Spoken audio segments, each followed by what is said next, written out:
What is going on YouTube and Spotify? This is the Just BSN podcast, and today we have episode 46 with my boy Andrew, as always. And today we actually got some pretty fun, interesting stuff to talk about, mostly Browns related, but we're actually going to start off with our lovely Gardos, who are unfortunately going through a little bit of a losing streak right now. But big series ahead this weekend against the Twins, which will kind of help us nail down this ugly AL Central division that we are in. So, Andrew, how are we feeling after everything that's gone on this week between the Gardos and also the Brown stock that we're going to get into later? I mean, the Gardo stuff has been kind of depressing as of late, but you know what? The Browns stuff has made it so much more exciting. So we're feeling pretty good right now. Yeah, I mean, that's good. And again, I've said this so many times with the Guardies. It's really hard to like get yourself too up in arms about these games because it's such a long season that like these losing streaks are gonna happen. Guys aren't gonna always be on their on their A game, and also we have a lot of moving parts going around right now. And that's one of the first things that I kind of want to get into.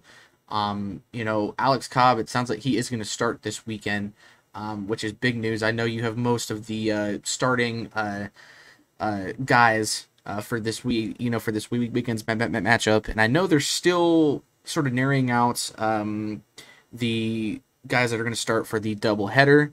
So Andrew, what can you tell us about that? And honestly, how excited are you to see Alex Cobb? Because from what I've heard, the dude has looked really good in the minors so far, and I think he can really give us a chance to give us a good spark, especially in that starting rotation. Yeah, no, I mean, I'm actually really excited to see Alex Cobb. He will be pitching tomorrow. So he is finally returned. He's returned to the team. Well, he hasn't returned to the team. He's joining the team as we make our way to Minnesota. And I tell you what, like him in the minors recently has been pretty spectacular. Again, we talked about this before, where he was pitching in the minor leagues for San Francisco for rehab and whatnot, and then he ended up getting a blister on his finger Mm. and ended up having to stop his rehab start and then come back to it. And he's only made one rehab appearance for the Guardians and AAA, and that was not too long ago. That was about, I would say, close to like Monday or Tuesday. He made a rehab start for the Guardians. And I mean, he had an excellent performance. He went near 5 innings, gave up 3 hits, 1 run, struck out 5.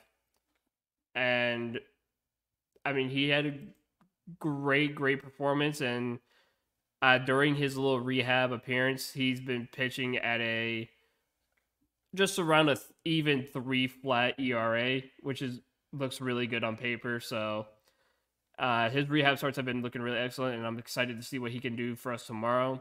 And hopefully he can add a little bit of something to this rotation, because the rotation, I think we talked about this a little bit ago, that eventually the rotation is going to run out of gas, and they're going to get tired, and they're going to get beat up a little bit. And I think we're at that point now, is that they've hit a wall. We saw it with Ben Lively the other day too. Ben Lively got hammered in game 1, and I think it's just pure tiredness and whatnot. And you're seeing it from the bullpen as well. The bullpen's just exhausted to all hell. We've been adding guys like Connor Gillespie and a couple others from AAA into that bullpen every so often or every other day, because our bullpen's just tired, man. When your starters can't go more than 3 innings, you're going to gas the hell out of that bullpen. And funny enough, the only person who was giving you innings was the rookie Joey Cantillo. And he was going to like at least 4 or 5 innings. And don't get me wrong, he wasn't pitching super fantastic, but he was doing enough to keep you in the game and giving you at least a decent amount of innings before getting taken out. And obviously him and Gavin Williams and Bybee all been doing that. It's just more pointed to the focus of Carlos Carrasco. Why the hell is he still on the fucking pitcher's mound? it has been killing me to see him pitch. I saw him pitch last night in a doubleheader in a Two game home 2. runs. He gave up both to Josh Bell, a former Guardian. Gave up 2 home runs to Josh Bell, and if it wasn't for those 2 home runs, the Guardians probably take home the dub, or they go into extra innings. So, and that's just the difference. And it's getting to the point where I can't watch Carlos Carrasco anymore. No one can, and this is the point we made before the deadline was, hey, we need a starter. And they went out and got Cobb, and obviously a month and a half ago, or around mid-June, they went and got out Matthew Boyd, who is finally ending his rehab, thank God. But this is the part of the Dolphins that I dislike, is the fact that, like, hey, we need a pitcher, a starter, a good one now, and you go and get out 2 injured starters who one spent the last month and a half in rehab, and one hasn't played a single game this year so far. One who hasn't played a single game this year so far, and this is the best you can do. Yeah. And then you look at it, they're like, well, the market's competitive right now, and it's like the Dodgers got Eric Fetty for chump change. Yeah. Other teams got Kikuchi went to, I think it was Houston, for pennies on the dollar for minimal prospects. Like, there's guys who are ready to go, who could have came in immediately and made a jump and an impact, and you get 2 guys who are injured, and we finally get one of them tomorrow, and he's yet to pitch a game all season. Yeah. And this is the part that I don't understand about the Dolans, is these rentals that they do, and it's like, oh, by the way, this guy's probably not going to play for like another 3 months anyways. So it's like, then why did you get him if he's not going to fucking play? Yeah. What's the point? Just to say you did something? Yeah. It makes no sense. I'm tired of it. Well, and then I think in the same breath too, because we talked about, especially after the deadline, how we had heard that, in order to get some of these bigger name guys, you were going to have to get rid of, say, a DeLautner or, one of your other top prospects. These guys aren't even up here. I mean, Manzardo should be up here right now. DeLautner should be at least in AAA right now. That's half my Twitter. Twitter is the cries for Manzardo to be up in the lineup, because we can't stand to watch Rocchio. Even though you even have Will Brennan going off too, and you love Will Brennan. That's one of your guys, and he's been killing it ever since we sent it back down. And guess what, Rocchio, 600. And once again, we are still dealing with Rocchio, and we are dealing with guys that are constantly struggling. We are dealing with a starting, rotation that is a little bit out of whack right now. I know Bybee had a little bit of a setback, which wasn't even anything really major. It's just him getting some more rest. But in doing so, we are hurting our bullpen. And that's kind of the next conversation that I want to have here. With this pitching continuing to struggle, I mean, why the hell did you not at least even try to go after, say, a bullpen guy as well, just to give us more arms? Or at least get another starter on top of Alex Cobb, because, again, you didn't give up a lot. So why not continue to try, or why didn't you continue to try when you had the opportunity to, and when players were crying for some of these guys to be here? Well, no, that was another thing that a lot of people wanted too, was if you can go out and get a solidified starter, go out and get a guy like, go out and get an Alex Cobb, but then go out and add a bullpen piece too. Because you can go out and snag a good bullpen piece and make sure everything's still uptight, everything's still going well, the ship is righted, these guys don't get too tired. And then you don't even do that. Now, granted, you got us an outfielder. Cool. We're happy with that. You got us a pitcher, if you want to call him that. But a lot of people said, if you're not going to go out and get another, like, a decent pitcher or whatever, just go out and get a good bullpen piece. Someone to help us out in the back end, to where we don't have to continue to use Pedro Avila all the time. We don't have to continue to use, Gaddis up too much. We don't have to use all these guys up way too much. And everyone's like, oh, well, now Gaddis sucks. Oh, now Sandlin sucks. And it's like, they don't suck. They're just gassed. They're tired. They're coming out in the 4th inning every fucking game, and they can't keep doing it. They're tired. And these guys are pitching every day. Yeah. And then you're blaming Steven Vogt for like not changing anything up. It's like, well, this is a lineup that he has, and he has to deal with it because the Dolphins won't give him a good fucking lineup to put out there. He won't give him a Yeah. pitcher. He won't give him a bullpen arm. He won't. They won't do anything for him. So Vogt is doing the best he can and trying to conserve. And they're like, well, he's letting Cantillo go for too long in the game. He's Yeah. letting Carrasco go. Or he's too putting different guys in, in our bullpen that aren't quite as good. And it's like, you don't know who is sore right now. And I heard this on the fan the other day too. You don't know who is sore right now and who actually just needs some fucking time off. Like, you can't burn your guys out. You cannot. At this point of the season, you have to do everything you can to conserve your guys that you are going to take with you. And I even say with that, I will note, last week you and I, or it was actually earlier this week maybe, we saw that Tristan McKenzie had a really good outing in AAA finally. 6 really innings strong. I think he had like 11 Ks. Yep.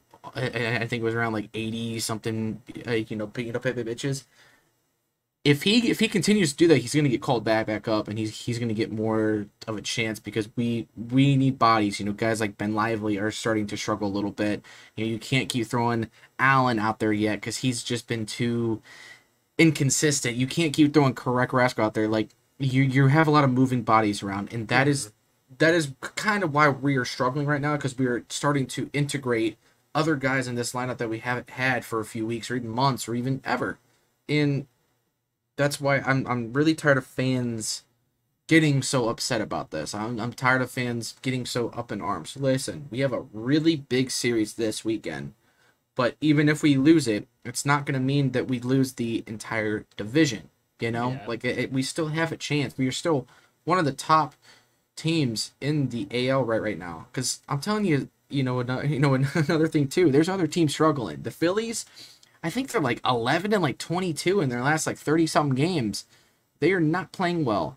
The Yankees have always been kind of up and down. They have great hitting, obviously, with Judge and all those guys because they have the payroll to do so, but they still aren't winning games either. Teams are struggling in general. This is that time of the year where other teams are starting to catch fire because they're trying to play hard to get into a wild card spot and do kind of what the Guardians did a few years ago. That's a legit reality in baseball. We just gotta start getting up in arms about it, because I'm really getting tired of getting on Twitter every day and be like, oh my god, here we go again. It's like, shut the fuck up. Just turn the game off. It's a new game tomorrow. Yeah, no, exactly. Like, tomorrow's a new game. Number one, too, you play the Twins, who you swept all season long. And that's got to be a great sign for you, because it seems like the Twins can't beat you right now. So you hope you can go win these next 4 games and get back to at least 7.5 games ahead of them and rebuild that lead that you had. And as to your point, the Yankees lost the other day. The Red Sox lost the other day. The Twins are on a 2-game loser. Seattle's losing 3 games in a row. Philadelphia, they're on a 2-game win streak, but they finally started to win a couple games. But guess what? Even with a 5-game losing streak, we are still 1 game back of being the best team in baseball and having the best record in baseball. 1 game back. That tells you how good this damn team is and how good of a job Steven Vogt has been doing. But it also says to the Dolans, like, this is what happens when you don't get a bullpen arm or just another solidified starting pitcher that's not injured, that's ready to go, that could have been inserted in the lineup the next day. We probably wouldn't be on a 5-game skid right now. Because I tell you what, the hitting hasn't been bad. We've been scoring runs. It's the fact that our pitching is just done right now. They're just tired, they're exhausted, they're gone, and we're just being outscored at this point. Because we hammered the pitching of Arizona, but they've also decided that our pitching was just too tired, and they're smoking home runs left and right on us, and we caught them on a hot streak. On our bullpen too. I think the D-backs came back twice on our bullpen in the same fucking day. Like it's gonna happen. Like, that's reality. Yeah, so it's not like our problem is the batting and the hitting. Our problem is the pitching right now. And instead of getting a solidified starter and another like rental starter, we got two injured starting pitchers who are finally getting inserted into the lineup now after being on rehab assignment all year long. We finally got an outfielder who is struggling right now. Don't get me wrong, he's struggling, but he is adapting to a new team and a new environment, so I will give him a pass for right now. Because I can't really say like Lane Thomas is bad. I will give him a pass because he just got here and he's still learning the Cleveland way. So I will give Thomas a pass for right now. Now, if he does this in the with all throughout the month and next month, whatever, then sure, I'll start ripping on him too. But I don't think we're on a 5-game losing streak if we went out and got an Eric Fetty, if we went out and got a Kikuchi. We wouldn't be in this hole that we're in right now. And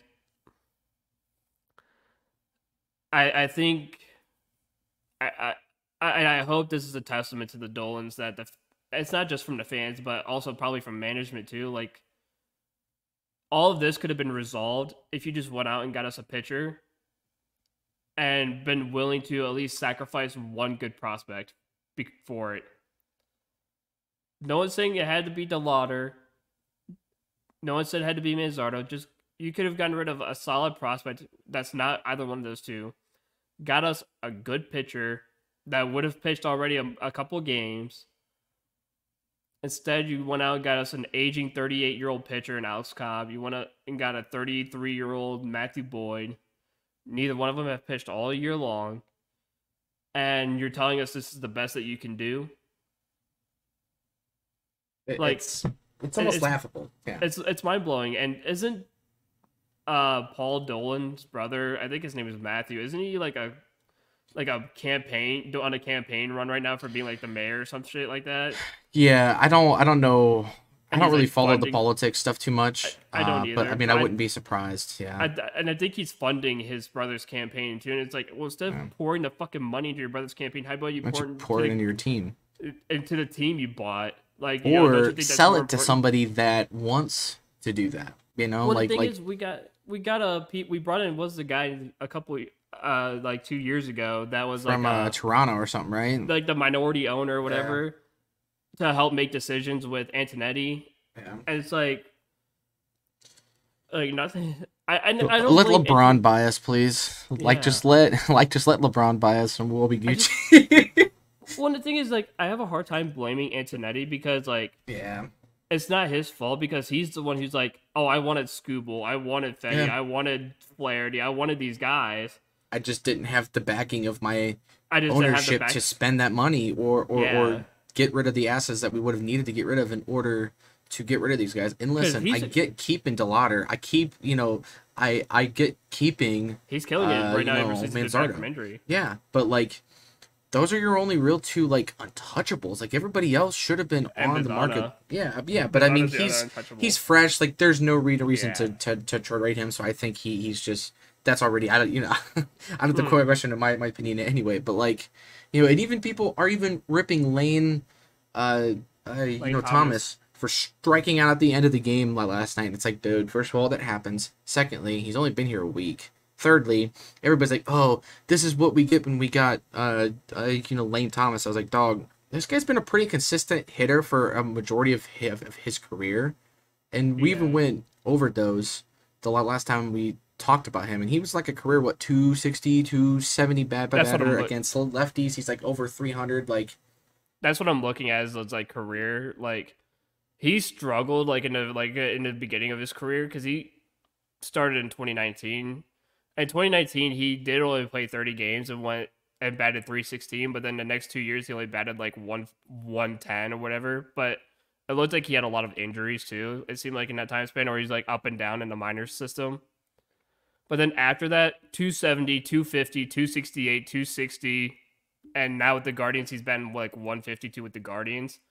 But again, he's in the last few years, he's been batting around that 260, 270 mark. And like you said, against left-handed pitchers, he's been batting like 280, 290 against Yeah. lefties.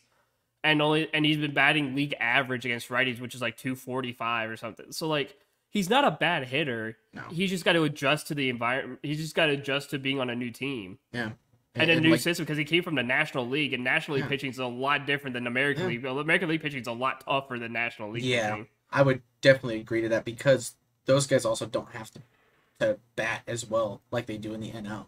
Yeah. You know? And it is what it is. But again, I guarantee if we sweep the Twins, then all of a sudden everybody's back to being, oh, Gardos are so back. We are so back. And it's like, dog, I'm tired of doing the flip-flopping. Like, and it happens the same with Browns season. It happens the same with the Cavs. When we are rolling, the fans are loud and they're, oh my God, we are so awesome. We are so back. This is great. And then when we are, going on a little bit of some sort of losing skid, it's the same type of people bitching, and it just makes me want to stay off Twitter. And usually when that happens, I do. Like when we lose games, I really don't try to stay on Twitter a lot, because I just know what the conversations are like, and it's tough to be in this field, or at least do what we do, and not have to be somewhat involved in those conversations. But yeah, it does get old, and it does get tiring and frustrating as a fan, because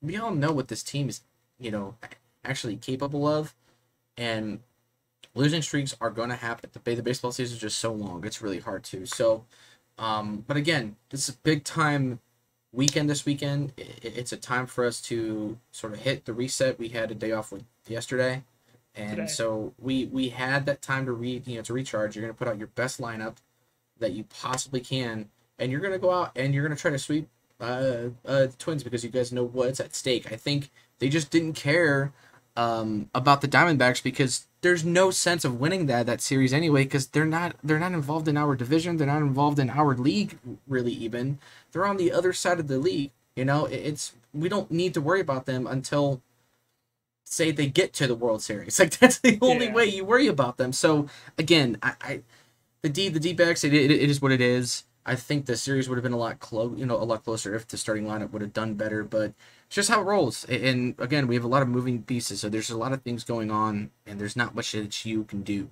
honestly. Yeah, and don't get me wrong too. Like the series against the Diamondbacks, like the only game you really lost in was in Game 1 of the doubleheader when you lost 7-3. And even then, you were close the entirety of the game, but they went off, and I think it was like the 7th or 8th inning is when they, because it was like two. I think they're up by 1 run. It was like 3-2 them, and then they ended up scoring like 5 runs or 4 runs in the fucking 8th inning. So it was a close game the entire way. But again, Game 1 and Game 3 of the series were both very winnable games. You even went in the first game, you took their best pitcher and you took them to extra innings. So there's like the thing is, even when we're slumping, we're playing good baseball and we're still close behind. It's not like we're getting smoked in these games. And now you have the chance to go to Minnesota again. You've played Minnesota, I think I want to say it's 8 times now. Let me look at the series. You've played them 5 times this year, because it was supposed to be 6, but again, you're playing that one postponed game tomorrow in a doubleheader. You're 5-0 against Minnesota this year. 5-0, including winning the first 2 games on the road in Minnesota, with the third one being postponed. So that tells me that Minnesota cannot play against you right now, home or away. If you can go out and win that series, you're back up to 7 games on the Twins. Yeah. And there's a chance that Kansas City might pass Minnesota too in that time frame, because Kansas City is like half a game back of Minnesota. Yeah. So, and again, I want to they're half a game back of Minnesota right now. So if Kansas City end up beating their opponent and we end up sweeping the Twins, it's going to be us in Kansas City. and Kansas City might be still at that point 5 games back. So this is your chance to get ahead in the division again, get up by 5.5 to 7.5 games, and start rebuilding that lead. Yeah. So it is what it is. I'm tired of hearing it from fans, but it's a good opportunity for the Gardos to get a nice lead and chill a little bit more. Because again, this is a tough time of the year. This is, and we have a pretty tough remaining schedule, and we even said that after the All-Star break. Like, we have a tough road ahead of us, so you had to expect that some of this was going to happen anyway, you know. And so I don't know. I'm kind of over the Guardians talk, just because they're starting to piss me off. And again, it's just like we said last week. You know, the tides flip every week. You know, last week it was the vibes are great. The week before that it was, oh my god, the world is ending. Like, we suck. We aren't going to make any trades. So with due time, just let's get us to October, and then at that point it's a clean slate anyway. But we got Browns, and we got a lot of stuff to talk about with the Browns. And I think the first thing that I want to note is honestly the stadium talk.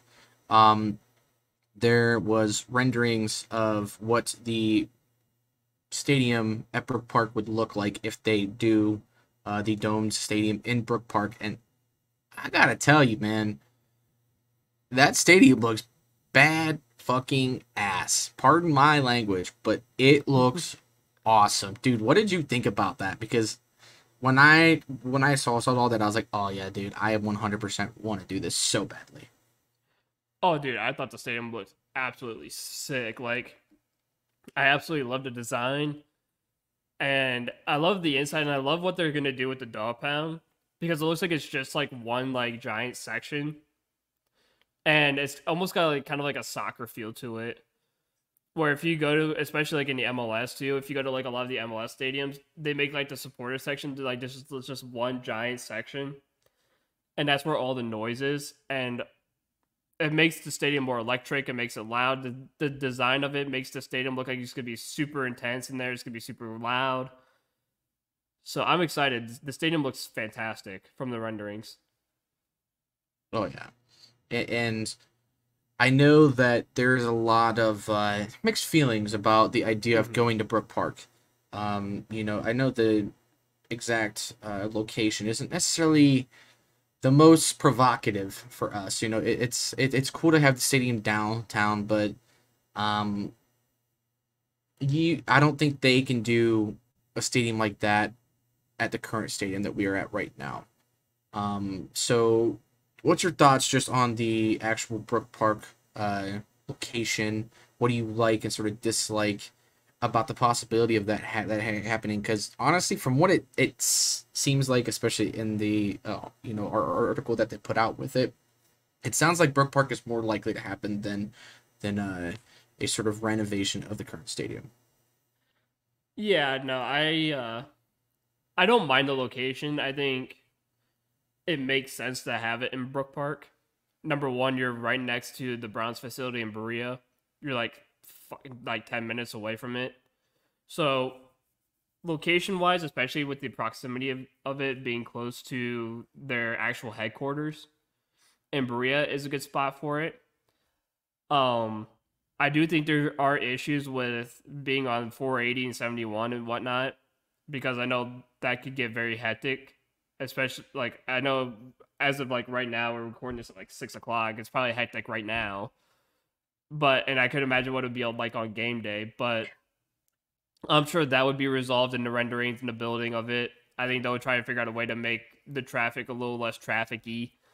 I know it's not a word, but I'm just gonna roll with it. Yeah, It's a little less make it a little less trafficy. Yeah. But all in all, the location's good. The parking situation is going to be a lot better. There's going to be actual places to park instead of like in downtown, where it's a very hard spot to park. Luckily, I live in downtown, so I can just walk to the stadium right now, Yeah. and not have to park anywhere. But no, I see the issues with the people parking downtown, and it's tough to park, especially too. I know street parking is free on the weekends, but finding the street parking is also tough too, because you have to get here super early. Yes.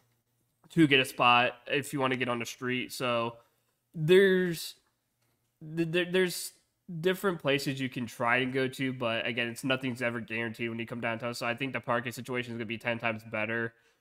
I think the location's really nice. Again, you're next to the airport, so if you fly in, you can fly in, get a hotel right next to the airport, be at the airport on time and whatnot, and leave. And it's right next to an RTA station, so you can take the bus or the train down there. Yep.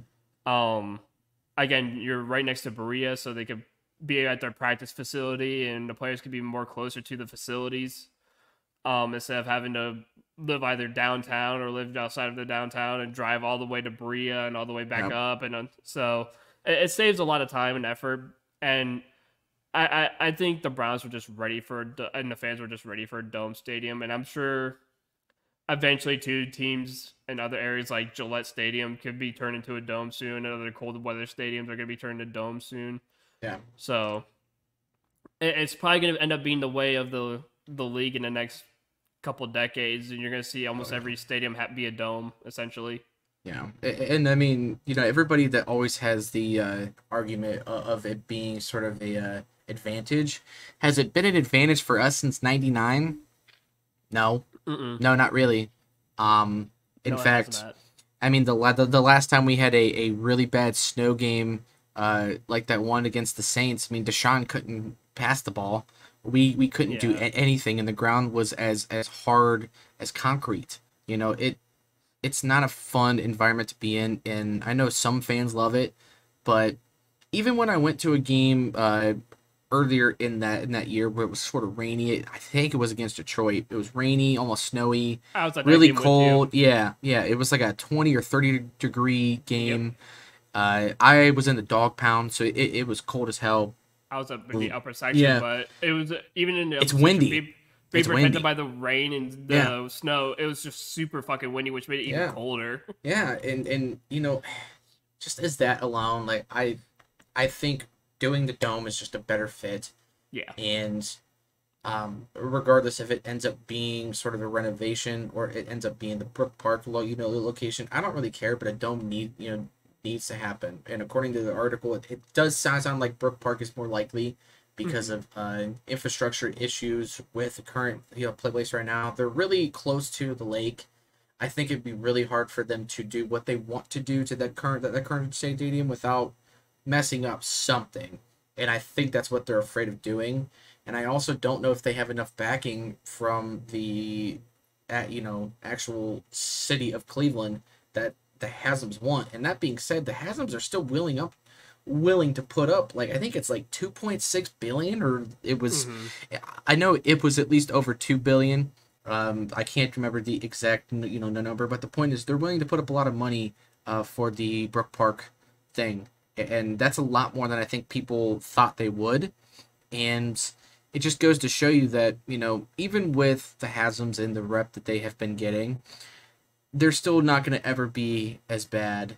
It is dealing with the likes of Art Modell and that saga of what this team had to deal with. I mean, he didn't want to put anything up, and at least you have an owner that is willing to put it up, because now this team is succeeding and doing well, and they deserve a dome, and so do we. And I know the Brook Park location isn't necessarily the most appealing one. I know it's not in downtown. It's going to be kind of cluttered with the the airport and what they will eventually have of the hotels and restaurants and stuff.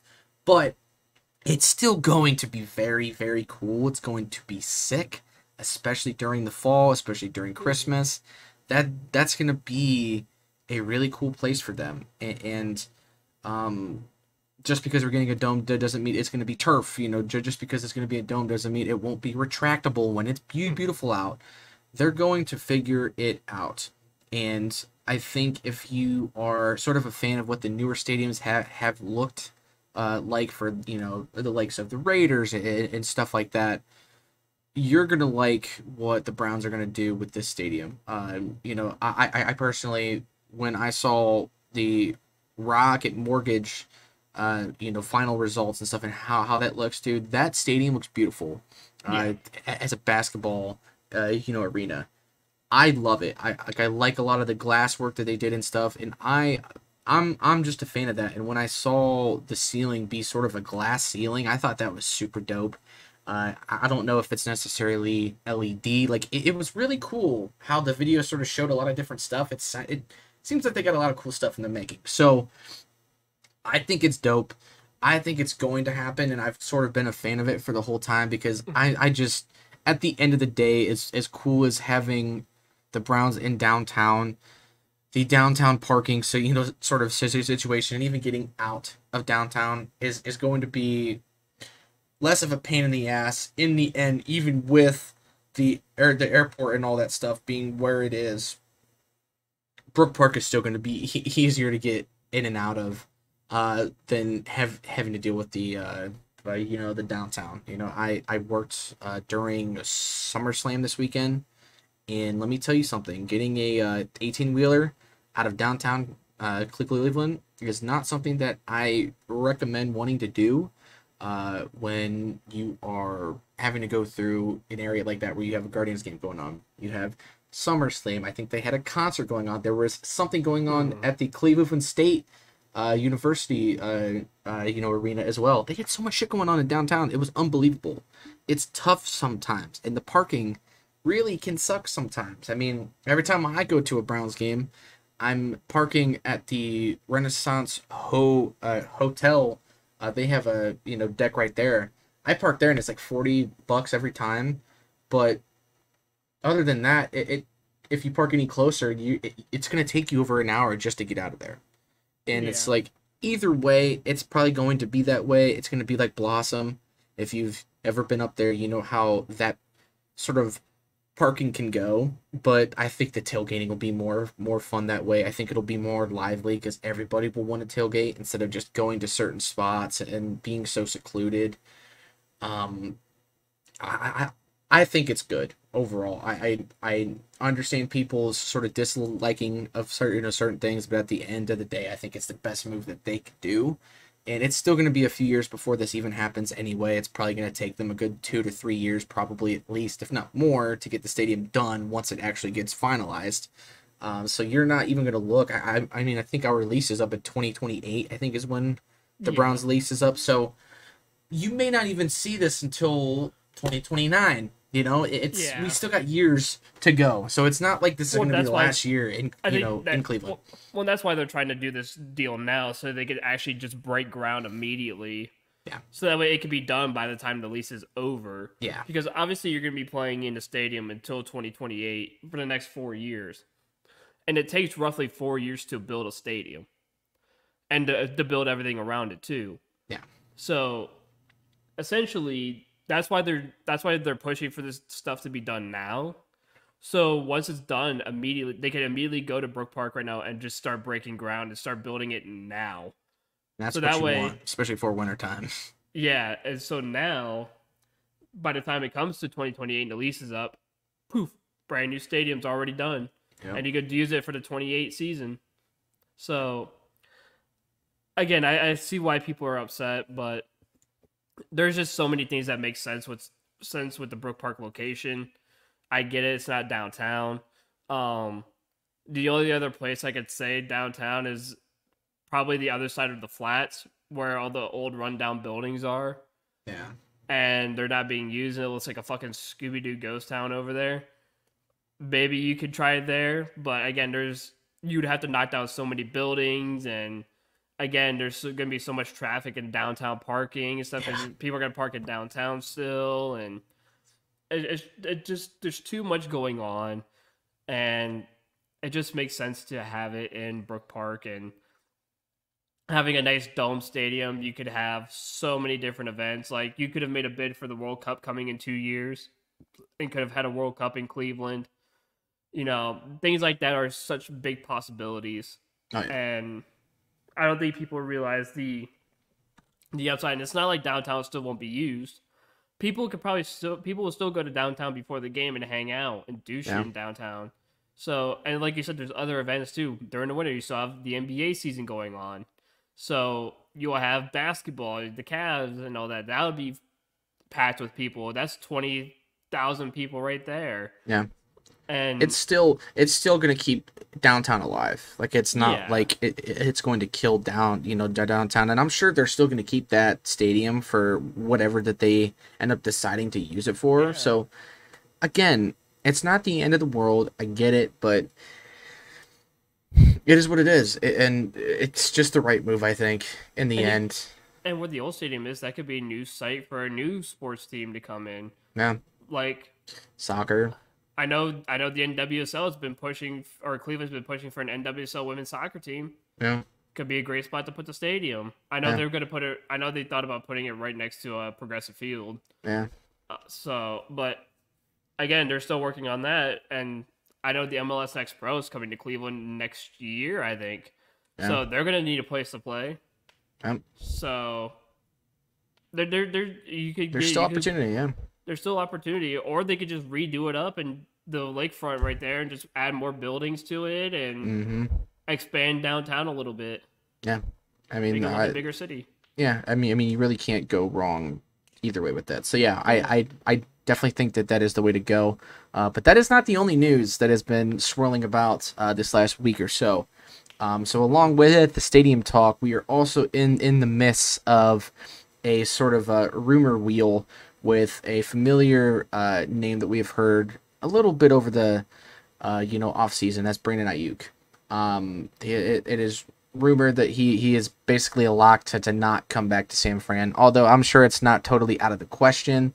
I heard CMC the other day refer to him as a former teammate, which is a little odd because he's still there.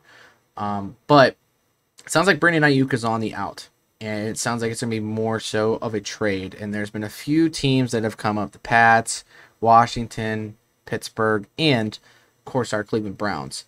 And it sounds like it's rumoring right now to be between Pittsburgh and the Browns. Although I really don't think teams like the Pats are totally out of it because they still have the biggest cap. They still have the most availability for that. It just depends on what Ayuk wants.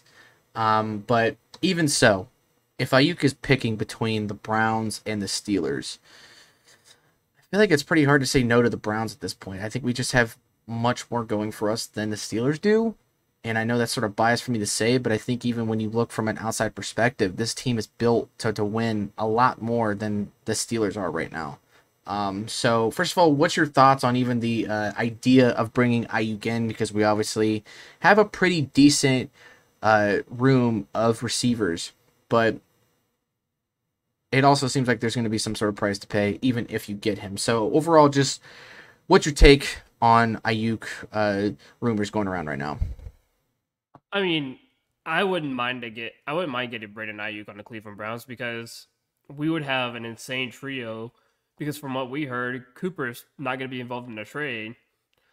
It would be more or less Elijah Moore that's involved, and you could have potentially Jerry Judy, Brandon Ayuk, and Amari Cooper all just lighting up together with David Njoku, and that is going to be an insane lineup on on the wideouts. And too, Tillman's been doing really well in training camp, so even adding Cedric Tillman in there, it's going to be insane. And like you said, I just like our receiving room a lot better. I have just read a report about uh, the 49ers are not satisfied with the Steelers' offer for Brandon Ayuk. So it seems like the Steelers aren't offering enough because the 49ers have been saying they kind of want a receiver in return for Brandon Ayuk, and the only good wide receiver Pittsburgh has is George Pickens. That's the only good receiver they have, and because all they have is George Pickens, and then the receivers after him are Van Jefferson, Calvin Austin, Roman Wilson, who they just drafted, Scotty Miller, and Dez Fitzpatrick. That's their wide receiver room. It's shit.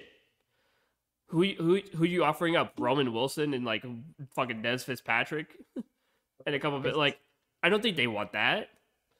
And so there's been rumors, especially in the last couple hours, that the Steelers could potentially be out of it because they just have nothing really to offer for Brandon Ayuk. And the only team that would make sense are again, it could be the Patriots back in the mix too, but the teams that could be back or in the mix right now is just the Browns at this point, essentially. Yeah.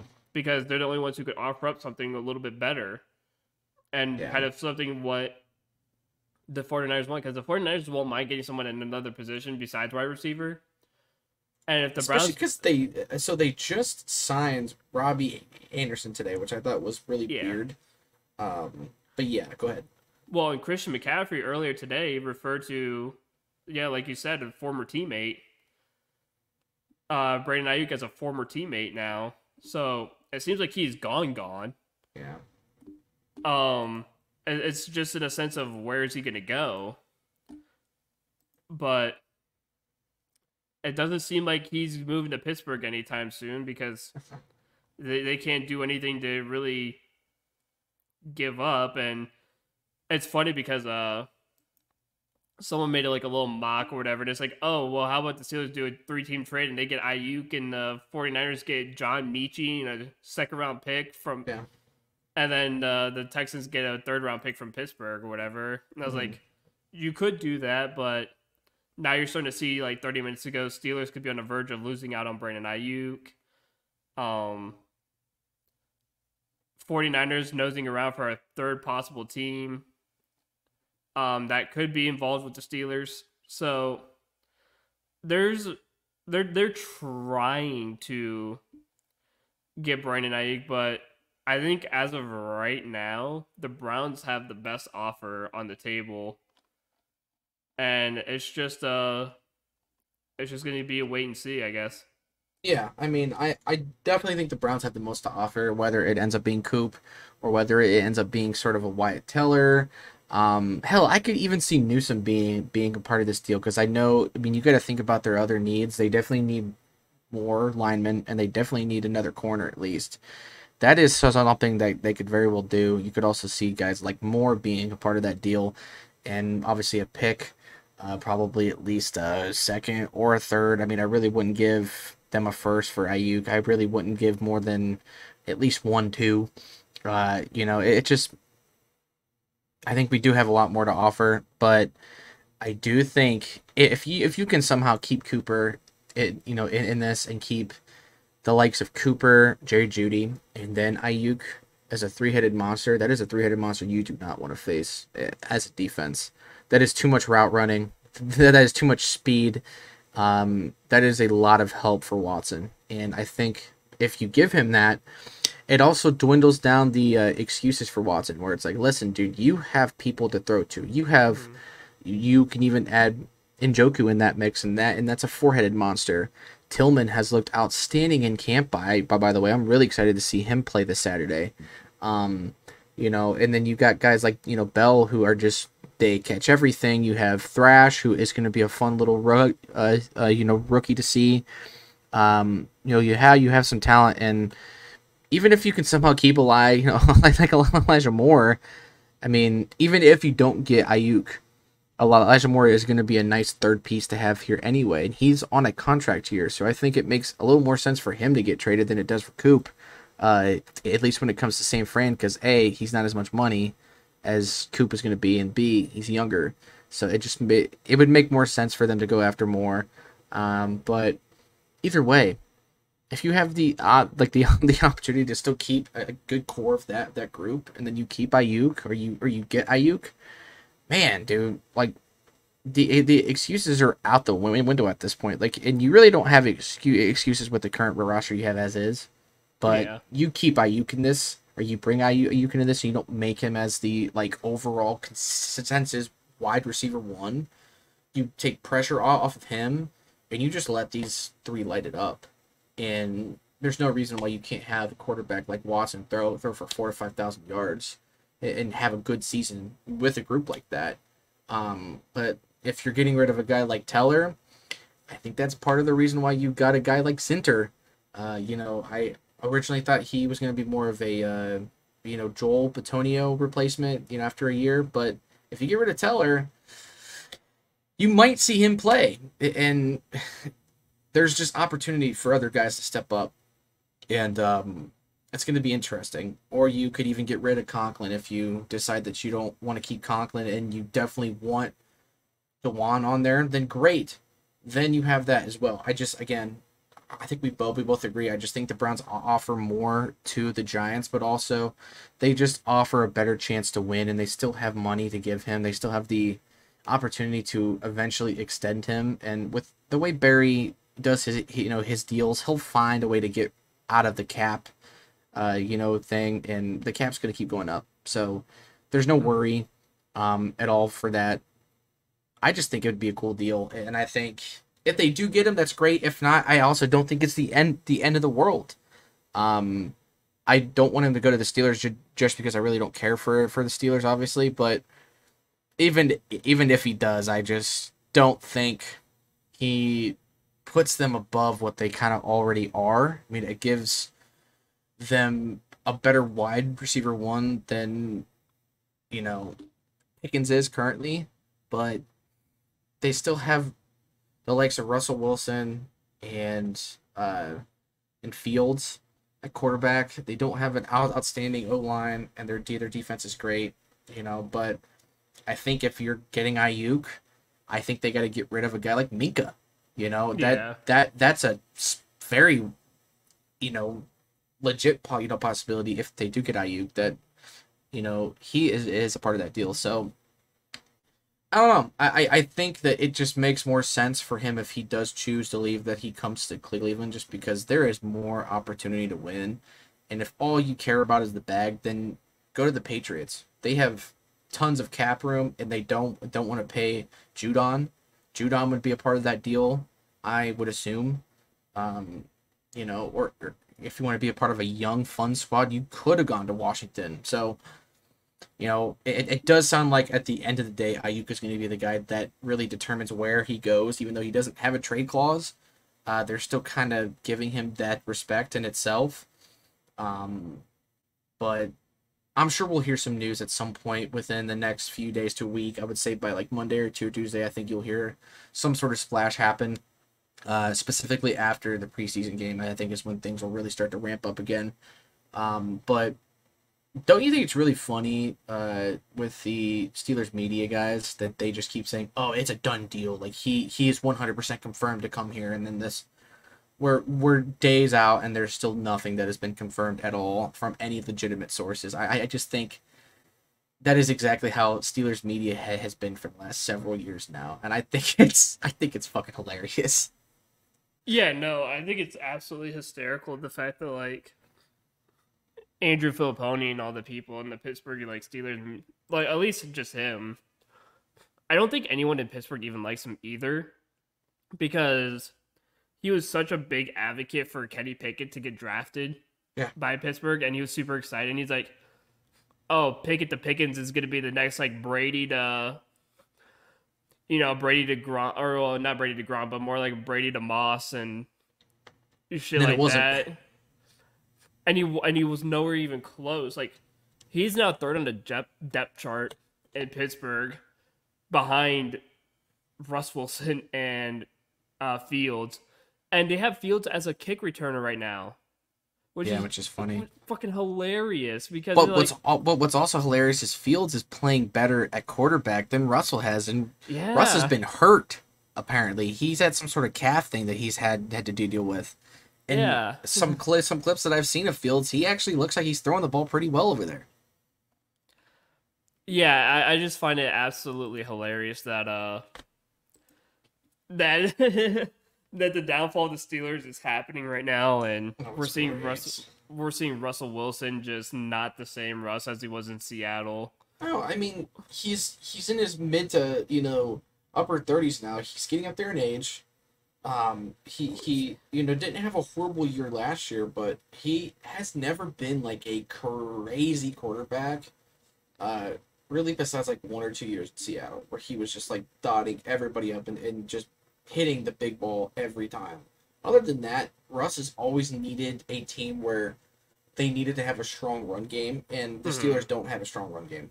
They don't. Even with that Jalen Warren kid, I think he's better than the other big dude that they have, Harris.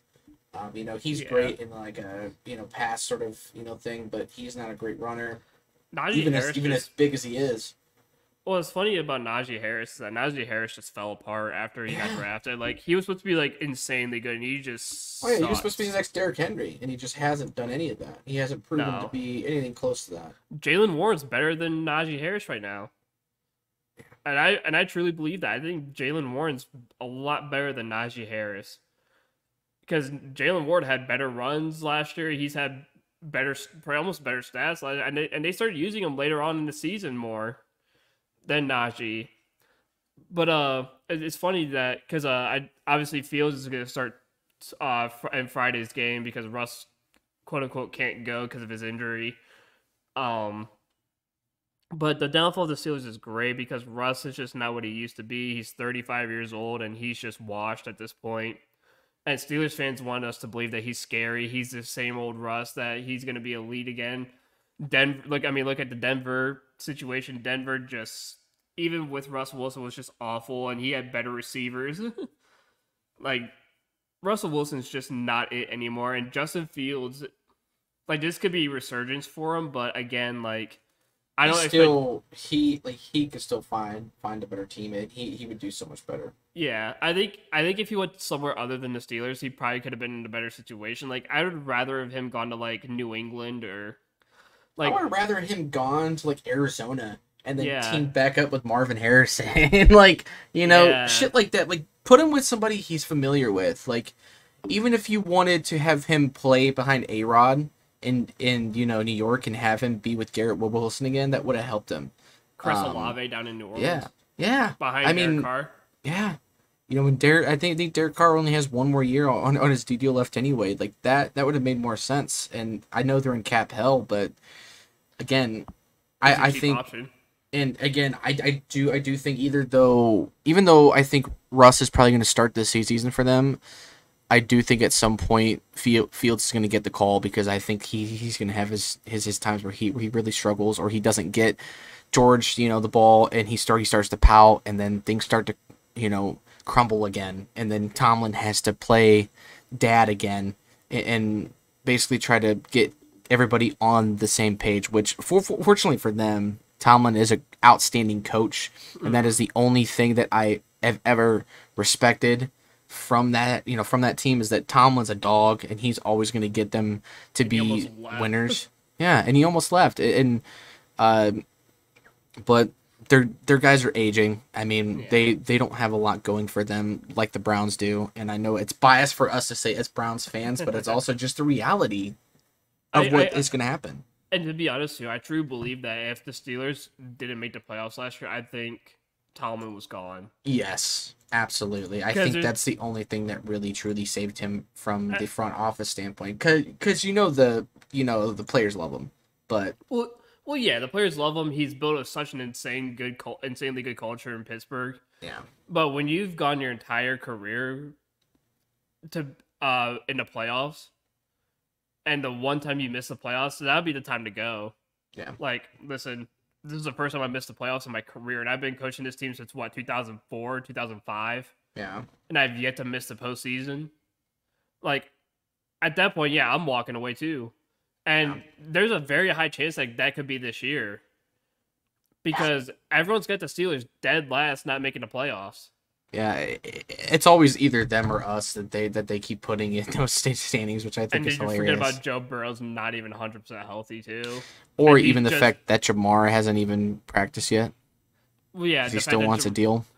Yeah, the fact that Jamar hasn't practiced yet because he wants a deal, and the fact that Trey Hendrickson is gonna be gone because he doesn't want to be tagged. Same with T. Higgins. Yeah, Higgins wants out. Yeah, next year especially is gonna really fuck for them. What's funny is everyone has the Bengals is they're still a top 3-4 team in the AFC, and it's that's because everybody's just infatuated with Burrow. That's why. It. Because it's they have no running back. They have still no offensive line. They only have Jamar Chase as a receiver. I saw this guy on TikTok. He had his own personal rankings of he ranked wide receiver cores in the NFL, whatever. He had the Bengals.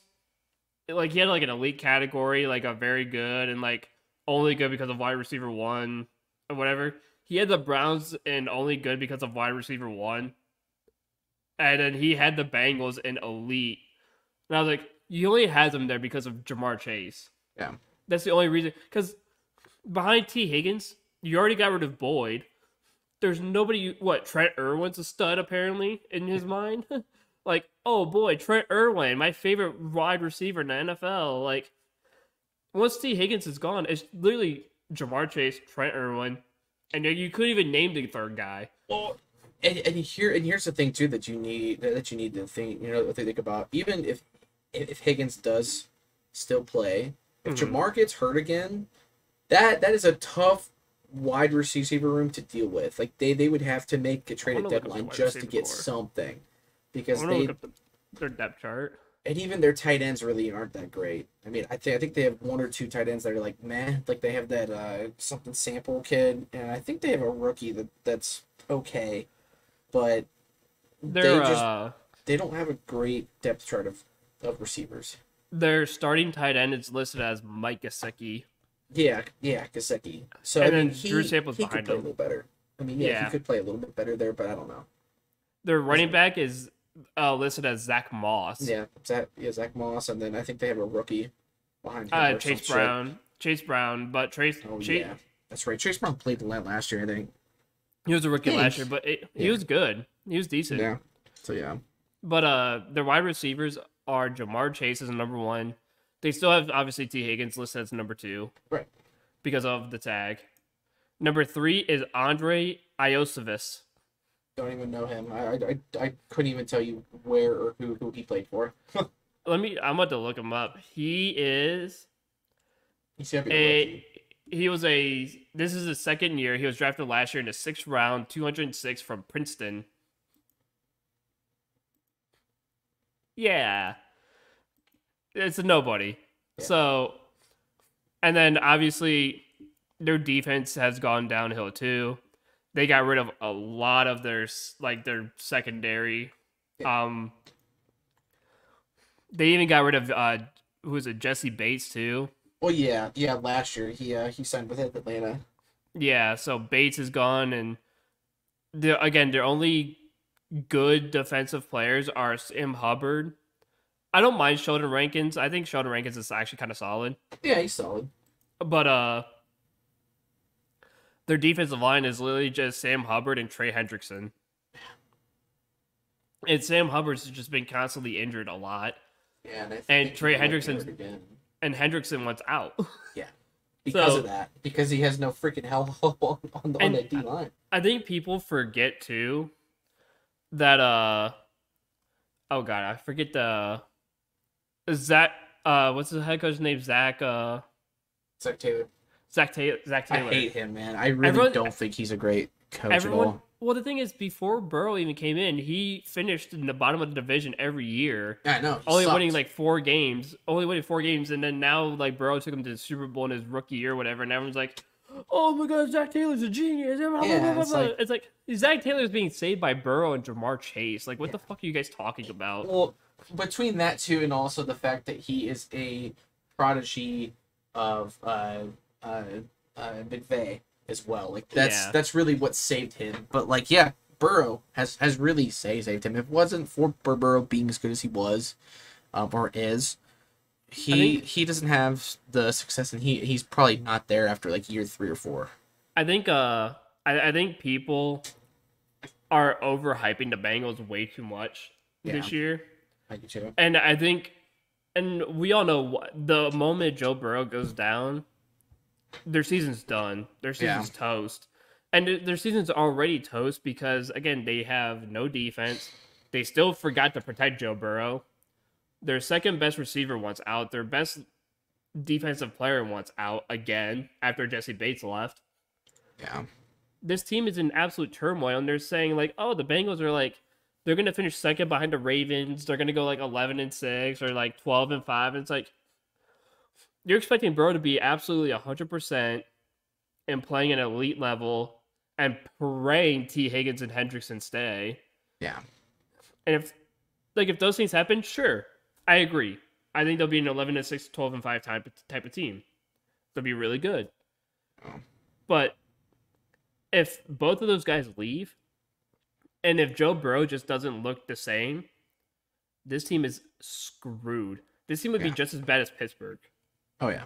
And the division is just going to run through Baltimore and Cleveland. Which I don't mind that happening, to be honest with you. Yeah. Yeah, I wouldn't either.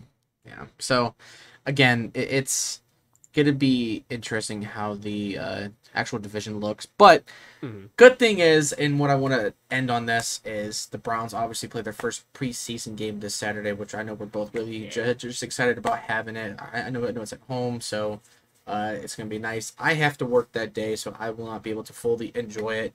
But I am doing my route through Cleveland that day, so I'll be able to at least be around it.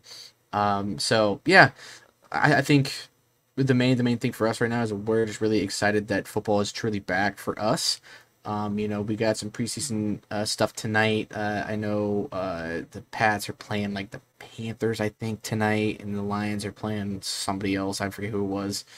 But they're not even on TTV. It's really only the Pats versus Carolina, so not really like a great game to watch, but it's football. And just as we said last week, football is back, and that's all we really want. And so, yeah, this is going to be kind of what the podcast is going to be starting to get more towards. I mean, obviously, we're always going to talk Guardians, especially if they're always going to be in the hunt. But the Browns are back, and the vibes are really good right now, and there's still a lot going on right now. We still don't know what's going on with Ayuk. So next week, hopefully, we will have more news on that. And if we do, we will obviously talk about it because an Ayuk trade would absolutely it would melt Browns Twitter to the fucking ground in a good way. Like, I think fans would just absolutely blow themselves up over this, especially if you do find a way to keep Coop. So before we go, Andrew, you got anything else to say? Overall, I'm just ready for football, baby. Yeah, no, that's all I want to say is that I'm ready for football. I'm excited. The Browns are back. Football is back, and we got Ohio State coming up in a couple weeks too. That's very true. So yeah, we will also have that as well, because I'm gonna tell you what that Ohio State team is gonna be disgusting this year. They're not just good. They're disgusting. Yeah, they're gonna be outstanding. So yeah, that is all for us today. And just remember, guys, we are just BSing out here. Have a good week.